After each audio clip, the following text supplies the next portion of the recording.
Hello, good morning. I am Om Prakash Tiwari. I am mathematics teacher at Resonance. My teaching experience is of almost 10 years, and I am teaching students from class 7th to class 10th and prepared the student for NTSC, various Olympiad like RMO, Regional Mathematics Olympiad, IJSO, like that. So this class is based on the topic polynomial, which is second topic of the according to the NCERT curriculum. So आज जो है हम polynomial पढ़ने जा रहे हैं.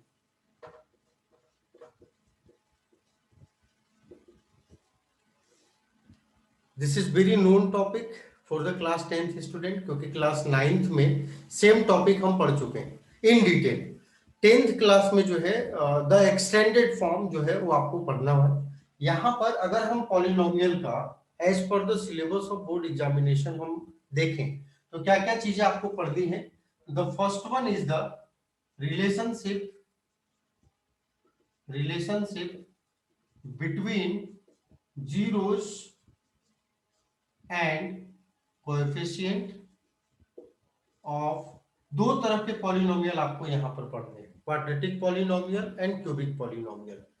Quadratic polynomial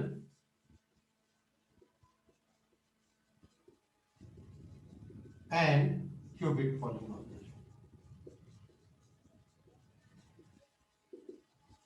जो second part है इस चैप्टर का वो है graphical representation of the quadratic polynomial या polynomial. Graphical representation of polynomial. जो थर्ड है that is based on the long division algorithm. Long division algorithm.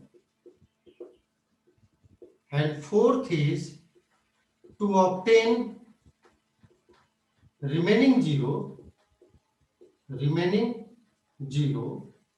when some zero is known. For example अगर आपके पास में cubic polynomial है तो वहां पर आपको 1 0 गिवन रहेगा, और अगर आपका बाई क्वाड्रेटिक पॉलिनोमियल है तो आपको वहां पर 2 0 रहेंगे और रिमेनिंग 0 आपको फाइंड आउट करना रहेगा.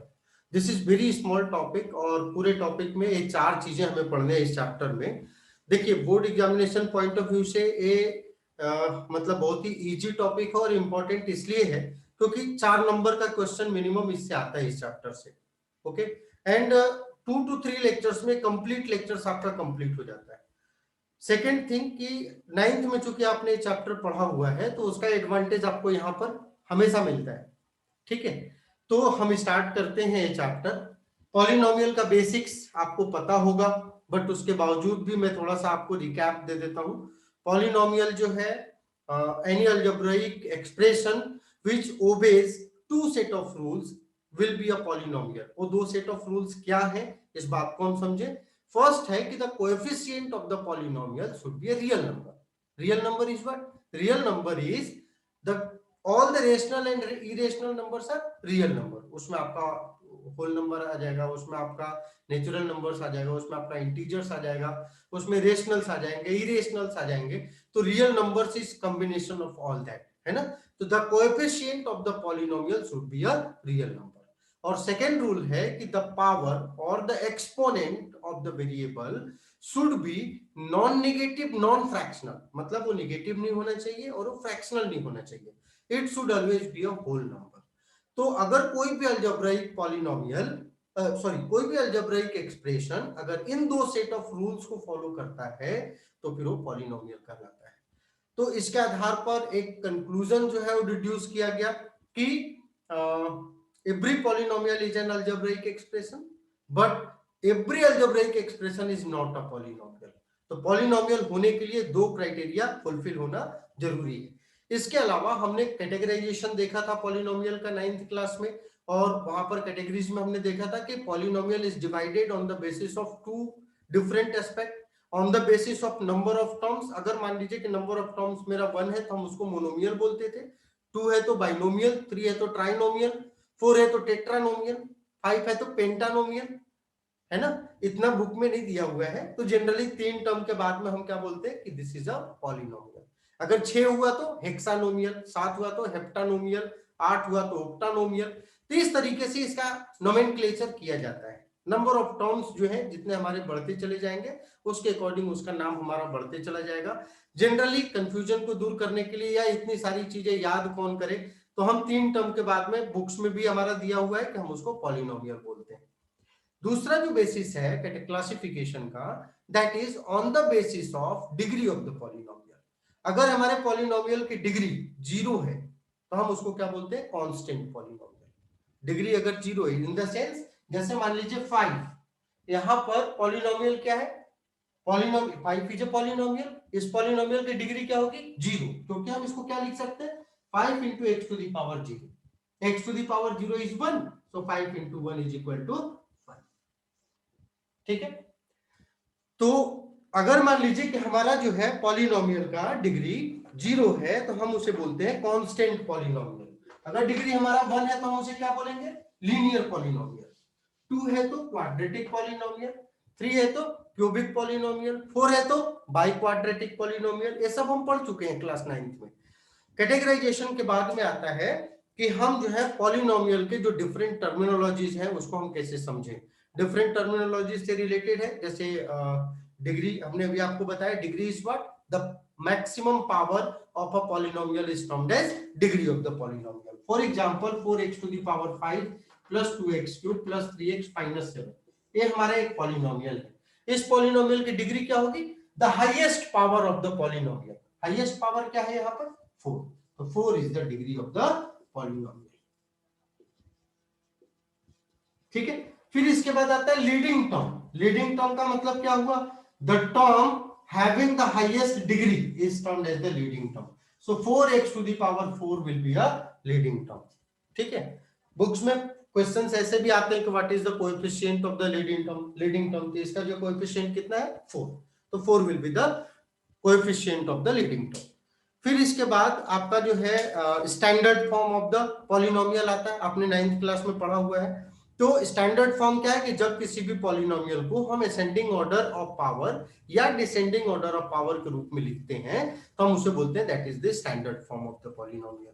ठीक है, फिर इसके बाद आपने 9th क्लास में पढ़ा था रिमाइंडर थ्योरम, फैक्टर थ्योरम और अलजेब्रिक आइडेंटिटी का यूज करते हुए डिफरेंट वैल्यूज जो है हमने फाइंड आउट वहां पर किए थे।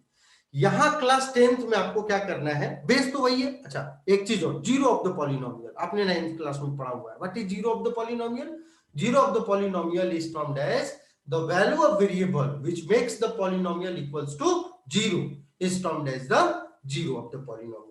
जैसे फॉर एग्जांपल x प्लस 4 है, एक पॉलिनोमियल है, ये पॉलिनोमियल कि x की किस वैल्यू के लिए जीरो होगा, तो x की वैल्यू अगर हम -4 यहां पर पुट कर दें तो हो जाएगा -4 plus 4 equal to 0।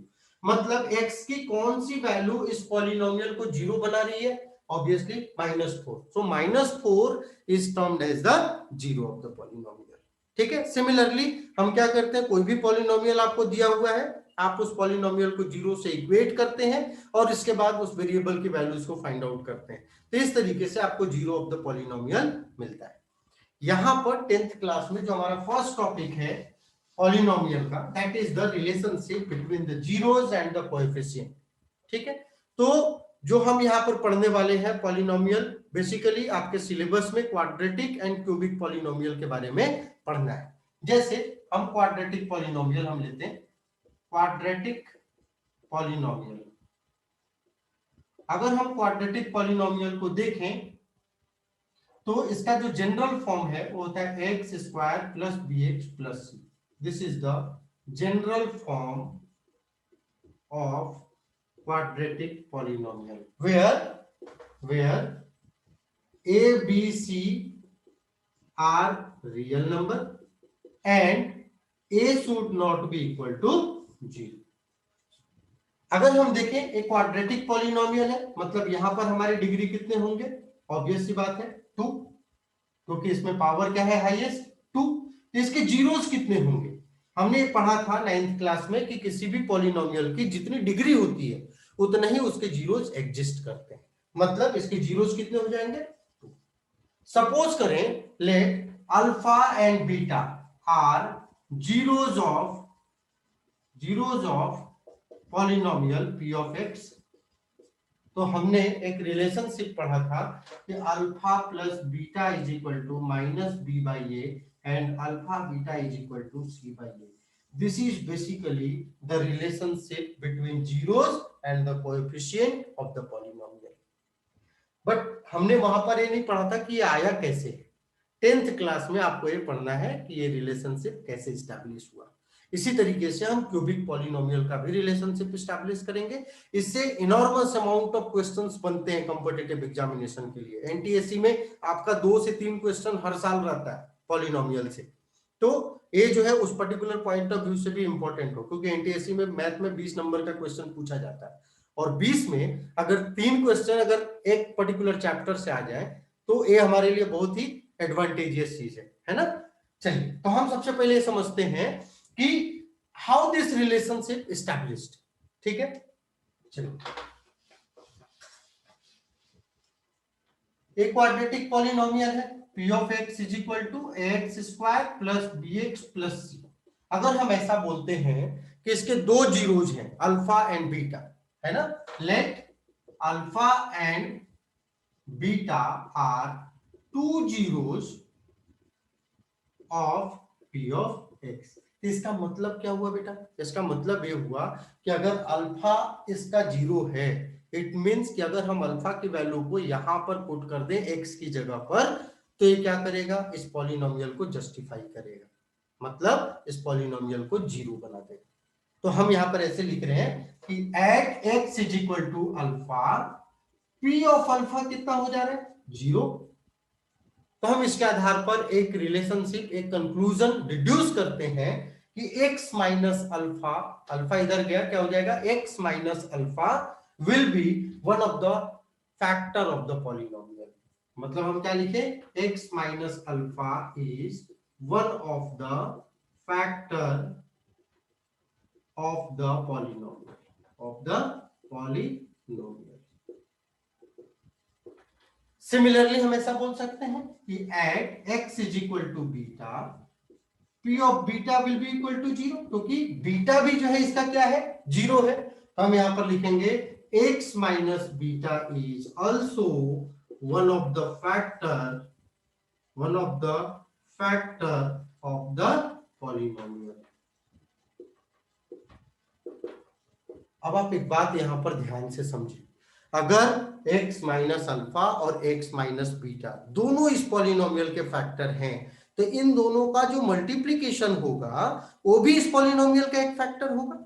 For example देखिए, जैसे 12 है, ये मेरा एक पॉलिनोमियल है, इसका एक फैक्टर है 2, दूसरा फैक्टर है 3। तो इन दोनों का जो प्रोडक्ट होगा that is 6 will also be one of the factor of this polynomial. हाँ या ना? है ना? तो जैसा हमने देखा कि अगर 2 इसका एक फैक्टर है, 3 इसका एक फैक्टर है, इन दोनों का मल्टीप्लीकेशन 6 भी इसका फैक्टर होगा। सिमिलरली हम ऐसा बोल सकते हैं कि x माइनस अल्फा इसका फैक्टर है, x माइनस बीटा इसका फैक्टर है, तो इन दोनों का जो प्रोडक्ट होगा वो भी क्या होगा? अरे इसका फैक्टर होगा। ठीक है, चलो हम क्या लिखेंगे यहां पर? हम यहां पर लिख सकते हैं कि x minus alpha into x minus beta will also be one of the factor of p of x। तो हम क्या लिख सकते हैं यहां पर कि p of x will be equal to x minus alpha into x minus beta. यहां पर हमने k लिख दिया। k क्या है? कांस्टेंट है। k क्या है? कांस्टेंट है। तो हम पॉलिनोमियल को किस तरीके से रिप्रेजेंट कर सकते हैं? The product of all the possible factor. इसके दो जीरो थे, दो ही फैक्टर पॉसिबल थे, x minus alpha and x minus beta. तो हम इस पॉलिनोमियल को कैसे रिप्रेजेंट कर सकते हैं? This is nothing but the product of this two factor. तो p of x is equal to k into x minus alpha into x minus beta. अब आगे क्या करना है हमें? आगे हम इसको सॉल्व करेंगे, एक्सपेंड करेंगे और यहां से हमें वो रिलेशनशिप स्टैब्लिश हो जाएगा। देखिए क्या आया, हमारे पास आया P of x is equal to k into x minus alpha into x minus beta. अब हमें क्या करना है, हमें इसको एक्सपेंड करना है। क्या लिख सकते हैं बेटा, के इसको आप एक्सपेंड करो तो हो जाएगा x into x minus beta minus alpha into x minus beta.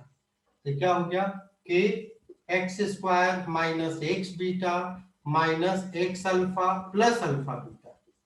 इसको हम लिख सकते हैं के एक्स स्क्वायर। देखो यहां पर दोनों जगह पर एक्स कॉमन है, एक्स है तो एक्स हम क्या ले सकते हैं, कॉमन ले सकते हैं। तो माइनस ऑफ एक्स जब कॉमन लिया तो हो गया अल्फा प्लस बीटा और ये हो जाएगा अल्फा बीटा।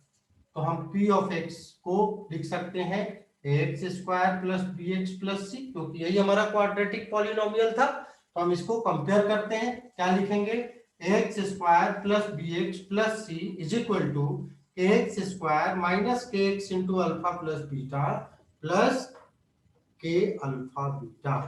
अब यहां पर जो है हमारे लिए सबसे ध्यान देने वाली बात यह है कि हम बेसिकली क्या कर रहे हैं, दो पॉलिनोमियल को इक्वेट कर रहे हैं। X square plus b x plus c is equal to k x square minus k x into alpha plus beta plus k alpha beta. ये तभी इक्वल होंगे दोनों जब स्क्वायर का टर्म स्क्वायर के इक्वल हो जाए, एक्स का टर्म इस एक्स के इक्वल हो जाए और एक कांस्टेंट का टर्म इस कांस्टेंट के इक्वल हो जाए। मतलब कि एक्स स्क्वायर का कोएफिशिएंट यहाँ पर a, यहाँ पर एक्स स्क्वायर के कोएफिशिएंट k के इक्वल हो जाए, x का कोएफिशिएंट b और यहाँ के x का coefficient minus k into alpha plus beta के इक्वल हो जाए, और यहाँ पर जो कांस्टेंट टर्म है c, यहाँ के constant term k alpha beta के इक्वल हो जाए। हम क्या कर सकते हैं, लिखते हैं एक्स स्क्वायर में तो k will be equal to a।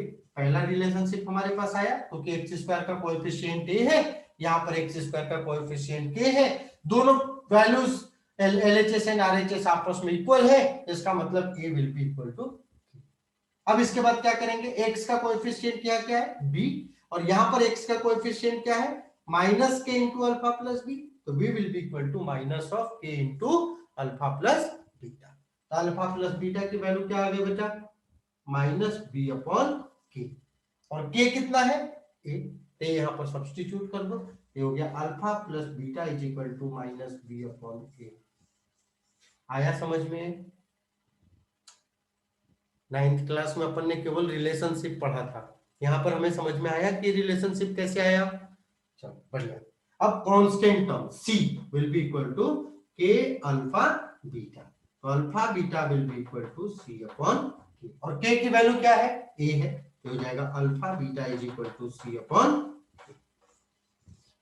हमारे पास दो रिलेशनशिप निकल गए, अल्फा और बीटा दो जीरो थे, तो सम ऑफ द जीरो मतलब alpha plus beta is equal to minus b by a, and product of the zero that is alpha beta is equal to c by a. इनका summary देख लेते हैं, यहां तक clear है ना, कोई दिक्कत नहीं है ना। चलो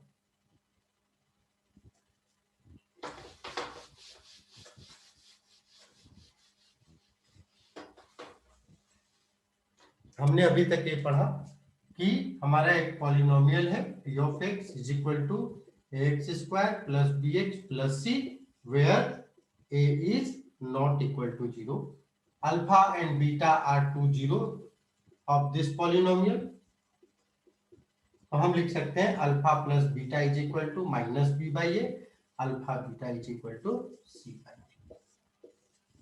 अच्छा, अब अगर मान लीजिए कि हमारे पास अल्फा और बीटा की वैल्यू दी हुई और हमसे पूछा गया है कि फॉर्म अ क्वाड्रेटिक पॉलिनोमियल, एक क्वाड्रेटिक पॉलिनोमियल बनाइए, कैसे बनेगा, what will be the formula. तो इसके लिए फॉर्मूला हो जाएगा p of x will be equal to x square minus x into alpha plus beta plus alpha beta.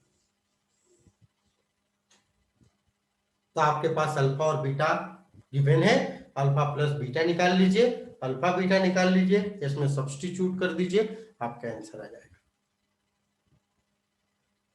अब यहां तक तो थ्योरी थी, प्रॉब्लम अब स्टार्ट होता है ना। हम बेसिक आपको अल्फा बीटा और इनके रिलेशनशिप के आधार पर जो है आपको कुछ क्वेश्चंस देते हैं।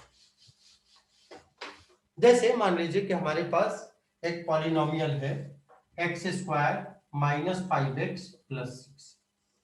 आपको क्या क्या निकालना है? आप पहले निकालिए अल्फा प्लस बीटा क्या है, दूसरा अल्फा बीटा क्या है, तीसरा 1/अल्फा प्लस 1/बीटा, चौथा alpha square plus beta square, पांचवा alpha by beta plus beta by alpha, six है alpha cube plus beta cube, seventh है alpha minus beta and eighth है alpha cube plus minus beta cube. Directly आपका इससे related questions नहीं आता है, but इसके कॉम्बिनेशंस का क्वेश्चन पूछा जाता है एग्जाम में, है ना। बोर्ड एग्जाम में कई बार आ चुके हैं 2 या 3 नंबर के क्वेश्चंस इस तरीके के, जो कि जीरोस के रिलेशनशिप पर बेस्ड है। ठीक है, तो देखिए यहां पर a की वैल्यू क्या है, अगर हम इसको कंपेयर करें x square plus b x plus c के साथ में, तो a की वैल्यू क्या है 1, b की वैल्यू क्या है -5, c की वैल्यू क्या है 6। ये हमारे पास कोएफिशिएंट्स है। फर्स्ट क्वेश्चन है alpha plus beta, alpha plus beta होता है मेरा -b/a, तो वैल्यू हो जाएगा माइनस ऑफ b की वैल्यू है -5 डिवाइडेड बाय a की वैल्यू 1, तो हो गया 5। अल्फा बीटा कितना होता है c/a, मतलब ये कितना हो गया 6/1, मतलब इसकी वैल्यू हो गई 6। तो दूसरा वैल्यू हो गया। थर्ड में मेरे पास क्या है 1/अल्फा प्लस 1/बीटा, आप इसका एलसीएम लीजिए तो हो गया अल्फा बीटा, यहाँ पर आ जाएगा alpha plus beta. Alpha plus beta की वैल्यू आप पहले ही निकाल चुके हैं, that is 5 divided by alpha beta, कितना हो जाएगा 6। तो अल्फा 1/अल्फा प्लस 1/बीटा की वैल्यू कितना हो गया 5/6। अब आते हैं alpha square plus beta square. Directly इसका फॉर्मूला हमारे पास नहीं पता होता है, बट एक आइडेंटिटी हमें पता है कि अल्फा प्लस बीटा का होल स्क्वायर होता है alpha square plus beta square plus 2 alpha beta. देखिए अल्फा प्लस बीटा हमें पता है, अल्फा बीटा की भी वैल्यू हम निकाल चुके हैं। अगर हम इन दोनों की वैल्यू यहाँ पर पुट कर दें तो alpha square plus beta square की वैल्यू इजीली निकाली जा सकती है। तो क्या हो जाएगा alpha square plus beta square, ये हो जाएगा 5 का square is equal to alpha square plus beta square plus 2 into alpha beta कितना 6, तो हो जाएगा 25 is equal to alpha square plus beta square plus 12, alpha square plus beta square will be equal to 13। ये हो गया value मेरा alpha square plus beta square. Clear है यहां तक? अब आगे देखिए, नेक्स्ट क्वेश्चन है हमारे पास alpha by beta plus beta by alpha, तो हो गया अल्फा बीटा और यहां पर हो गया alpha square plus beta square. दो alpha square plus beta square की वैल्यू अभी हमने निकाला था, कितना आया था ऐसे ही निकाले थे ना, हो गया 25, हो गया alpha square plus beta square plus 2 alpha beta, मतलब 6 था, 6 2 जा 12, तो alpha square plus beta square की वैल्यू आई थी 13, तो हो गया 13 डिवाइडेड बाय 6, तो हो गया हमारा alpha square plus beta square upon alpha beta की वैल्यू। नेक्स्ट है alpha square plus beta square, sorry alpha cube plus beta cube, क्या होता है alpha plus beta into alpha square minus alpha beta plus alpha beta. ये formula है इसका। Alpha plus beta कितना है, अल्फा प्लस बीटा है 5, अल्फा प्लस बीटा हो गया 5, alpha square plus beta square, अभी alpha square plus beta square अभी हमने निकाला कितना 13 माइनस अल्फा बीटा की वैल्यू 6, हो जाएगा 5 into 7 is equal to 30। Alpha cube minus alpha minus beta पहले निकालना है, अल्फा माइनस बीटा अपन उसको भी उसी तरीके से निकाल सकते हैं कि अल्फा माइनस बीटा का होल स्क्वायर होता है alpha square plus beta square minus 2 alpha beta. Alpha square plus beta square हम निकाल चुके हैं, that is 13 minus 2 into alpha beta, मतलब 2 इंटू 6 13, इसकी वैल्यू कितनी आ गई 1। अल्फा माइनस बीटा का होल स्क्वायर है 1, अल्फा माइनस बीटा कितना हो जाएगा प्लस माइनस 1। नेक्स्ट है alpha cube minus beta cube, क्या लिख सकते हैं इसको alpha minus beta into alpha square plus alpha beta plus beta square. आपके पास सारे वैल्यूज पता है, अल्फा माइनस बीटा की वैल्यू पता है, alpha square plus beta square की वैल्यू पता है, अल्फा बीटा की वैल्यू भी पता है। तो आप इसमें सब्स्टिट्यूट करके यहाँ से निकाल सकते हैं। तो ये जो है आज का क्लास था, ठीक है। और नेक्स्ट क्लास में जो है अपन और इससे रिलेटेड क्वेश्चंस करेंगे कि जैसे हमारे पास सम ऑफ जीरोज और प्रोडक्ट ऑफ जीरोज दिया हुआ है, उससे क्वाड्रेटिक पॉलिनोमियल निकालना है, ठीक है। और इसके बाद का पार्ट है क्यूबिक पॉलिनोमियल, तो क्यूबिक पॉलिनोमियल भी अपन देखेंगे, ठीक है। एट लास्ट एक बार फिर से मैं आपको अपना इंट्रोडक्शन दे रहा हूँ। और myself Om Prakash Tiwari, my qualification is M Tech in electronics and communication. I have teaching experience of 10 years, and various students, hundreds of students got qualified in NTSC, in IJSU under my guidance. So we will enjoy. Thank you.